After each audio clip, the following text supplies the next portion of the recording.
Hello folks, this is Bronco Bob. I've got for sale a 1963 Ford Falcon.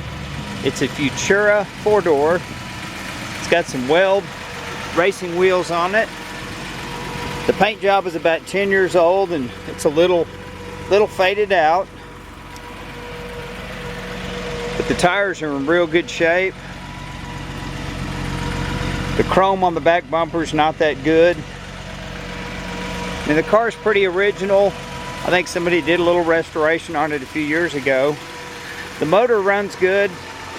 We just put some new spark plugs in it. It's a little 6-cylinder. We also put a valve cover gasket. The automatic transmission's been rebuilt. The interior was done also about 10 years ago in velour, and you can see it's pretty cracked. It is an automatic transmission. It needs, most of the headliner is good, but that you can see back in the corners, it's kind of coming down. It's kind of frayed right here. It's got some rust in the floorboards. There's no real rust on the outside of the body. The door panels need to be redone, but basically it needs a new interior, or maybe put some of those, I call them Indian blankets, over the seats. But it's got a good run and drive. When you start the motor cold, the valves kind of rattle, but once it warms up, it's pretty quiet. Fuel gauge works. The headlights work. It doesn't have, the horn's not hooked up, and it needs a parking brake to pass inspection. Unless you run the antique tags, and then you don't have to worry about doing a state inspection. It does have the original overflow bottle next to a plastic bottle that was added. The motor's original, it hasn't been overhauled. The radiator's been redone recently, like within the last year. But overall, you got just a little cruiser. I mean, it could use a new paint job. All the glass is good.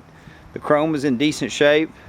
But if you're looking for an automatic Ford Falcon, 6-cylinder, something just to play with, something just to fix up, this would be a good one. You're gonna have to do a little repair on the floorboards, like I said. And inside the trunk, let's see if we can get the trunk open. There's some mirrors and a couple other parts that I got from the previous owner. Here we go. The leopard pillow comes with it. Here's your spare tire. Looks like an oil filter wrench. I guess the mirrors I have in my shop, but the trunk's actually in pretty good shape. You can kind of see around in here. There's some bearings. You can see the underside of the deck lid is good. It's not rusty. But the gas pedal is disconnected. In fact, let me show you that real quick. So you give it the gas by pushing the metal bar right here, and that's where that hole is. But thanks for looking. Thanks for your time. If you're looking for a little Ford Falcon to kind of play with, this might make you a good one. If you got any questions, call me. My number is 817-946-7500. I'm not asking a whole lot of money for it. Be a good dollar value for something to cruise around, go to car shows, just play around. It does get excellent gas mileage. But thanks for looking. Thanks for your time.